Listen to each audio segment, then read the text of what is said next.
Ladies and gentlemen, Linda Wananchi is about to convert itself into a political party. Kama mtu alikuwa mwanzilishi wa chama cha ODM na mtu alikuwa karibu sana na baba Raila Odinga, nataka kutangaza leo hii ODM imekufa, imenunuliwa na Ruto. ODM sio kitu ya wananchi. Kama ulikuwa mwana ODM, sasa vuka, ingia Linda Wananchi. Wangapi wamevuka wanaingia Linda Wananchi? Tuone. And the political implication is that ODM party is going to split into two. The ODM party and Linda Wananchi. And allow me to ask you this question. Between the ODM party and Linda Wananchi party, where do you think most of the ODM supporters are going to go?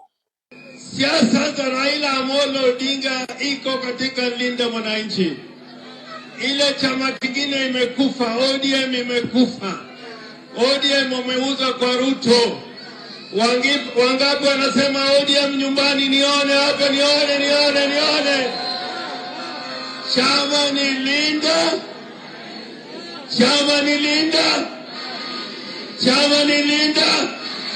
Because personally, if you were to ask me that question, my answer would be straightforward. Majority of ODM supporters are likely to lean towards Linda Wananchi.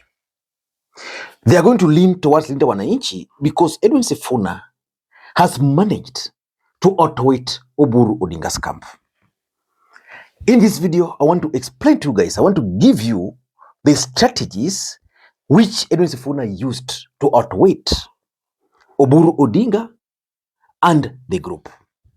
Before I do that, in case you're watching this channel for the first time, take a second or two, click the subscribe button. Ladies and gentlemen, the truth of the matter is that Edwin Sifuna is no longer the ODM SG. He has been kicked out. The other truth is that Edwin Sifuna is no longer holding any leadership position in the Senate in the name of ODM party. But the other truth is that Edwin Sifuna has now become more powerful than Oburu Odinga and the group. Next Saturday, they'll be in Bungoma and Trans Nzoia counties. And Edwin Sifuna is going to be installed as the Luhya leader, and is also going to be declared the presidential candidate under Linda Wananchi. We will be following those events very closely.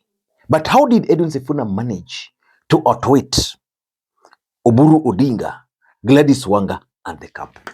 Number one is what I call the 2027 strategic direction. Let us begin by Oburu Odinga's faction. What is their strategic direction towards 2027? Their direction is simple. Partnership with William Samoei Ruto. What about Edwin Sifuna's camp? When they began the war with Oburu Odinga, they were very clear that for them, they're not just following William Ruto. They want to chart their own political path. And because most of ODM supporters, by the time Raila Odinga was died, had not really embraced broad-based government, most of those people who were not fully into broad-based government, they were there because of Raila Odinga, but they were also not there, decided now to start leaning towards Edwin Sifuna. And that's why in almost all the political rallies you've seen Edwin Sifuna, there's this t-shirt, which he normally likes putting on, with the writings, "Who told you?" That was a statement Raila Odinga made in some of the events before he passed on. That who told you that ODM party would not produce a presidential candidate? Remember, the same Raila Odinga, during the burial of the late Phoebe Asio, made it very clear that ODM party will support William Ruto. In fact, he made it very clear that they'll meet and convince people why the direction they took was the best. So the strategic direction they took resonated so well with the majority of ODM supporters.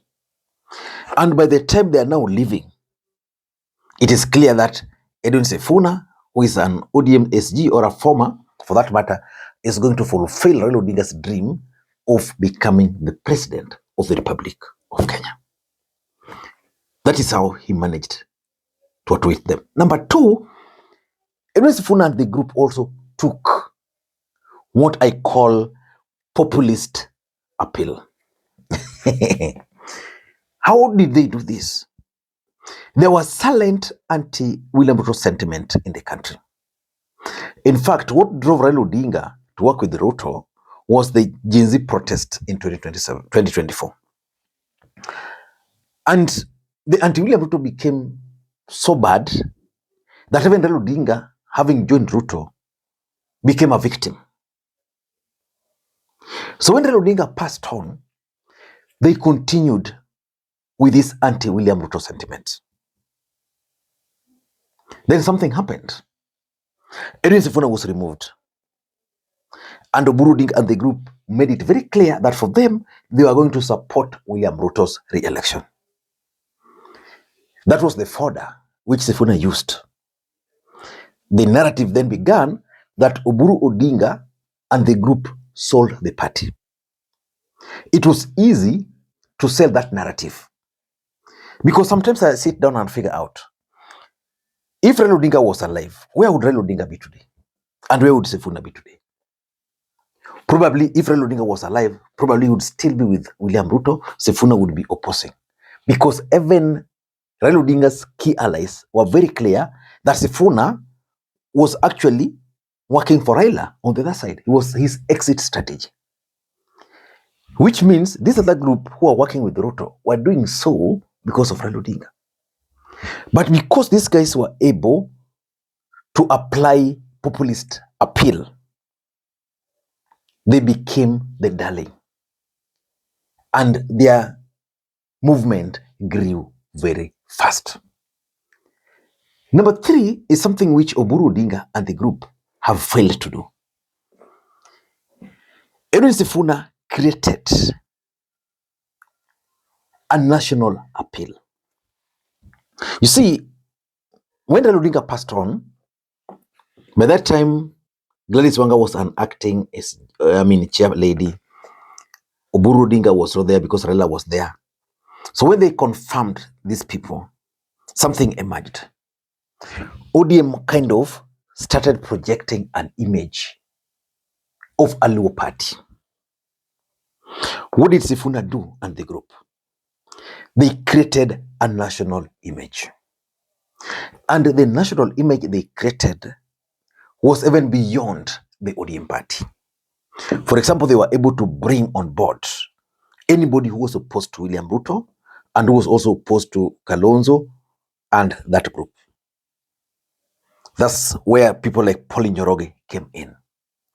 So that by the time they were planning now, or they were making it very clear that they were leaving ODM party, it was easy to say that Edwin Sifuna is now bigger than ODM. Because indeed, apart from ODM, he was now enjoying support from those who were outside the ODM party. Which means Oburu Odinga's camp remained focused on Luo. And even the political activities they were conducting were majorly in the 4 counties of Nyanza. Sifuna and the group, very strategic, moving across the country, selling their agenda. And the crowd kept on coming in huge numbers. So strategically, they were able to win that front of national appeal. And importantly, which is my 4th point, Edwin Sifuna and the group decided to organize highly charged political rallies. How did that work in their favor? Because Oburu Odinga, when was the last time you saw Oburu Odinga in serious political rally? For Sifuna and the group, they are always there. So these charged political rallies help them push the narrative that Raila Odinga spirits actually resided in that camp. Because remember how Raila Odinga used to draw huge crowd, organic ones. So these guys went to Machakos, full. They came to Kisumu, full. They went to Kitengela, full. They went to Kakamega fall. Mombasa fall.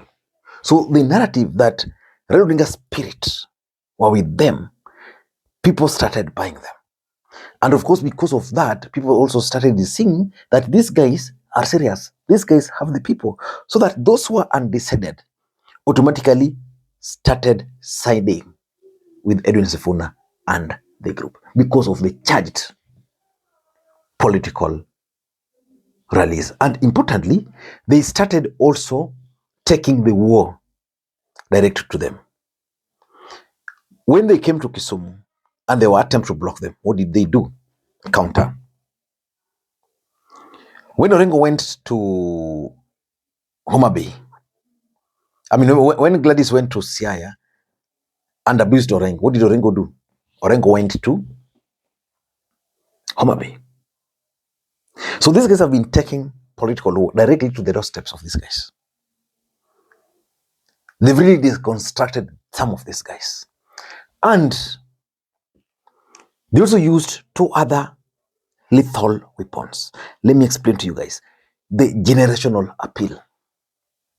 If you look at the other camp, there's Oburu, there are the old guards there. What about Edwin Sifuna's camp? Young people. So strategically, they're pushing for generational change politics, which is appealing to most of the young people. In fact, one of the challenges William Ruto is facing today is how to deal with the young people. Sifuna managed to do that. There are certain things they are doing which appeals to them. And importantly, they also controlled the narrative through social media.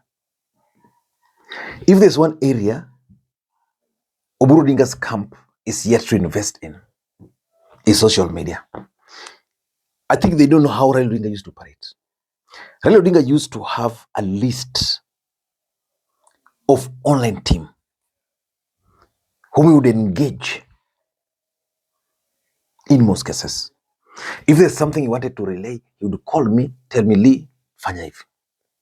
Or he would call someone to relay those information. So this group are just assuming things. But look at Sifuna. You go to TikTok, people are there. You go online, Facebook, everywhere, they are there disseminating information relating to Linda Wananchi activities. On the other side, people are sleeping. I don't know what you think. That's my take. Until next time, Makwiny.